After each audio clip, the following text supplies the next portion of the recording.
లేదని నా ఆశలెన్నో చంపుకుంటేనే యాడికెళ్ళి నువ్వు వస్తీవో నా మనసుకే దగ్గరైతివే నాకు తోడుగా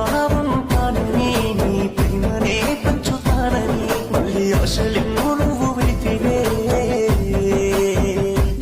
నా బతుకేంటో నాకే తెలిసి కూడా నీ మీద మనసు వెళితి నేను నా బతుకులను అంటే బాగుండని పిల్ల మళ్ళీ ఆశవడితి నేను నువ్వు రావని రాలేవని నా మనసుకునే చెప్పుకుంటేనే నా మాటనే లెక్క చెయ్యక నీ ప్రేమనే కోరుతున్నదే ఈ జన్మలో తన ప్రేమని దక్కకుండా చేసినోడా ఏమి రాత రాసావురా దేవా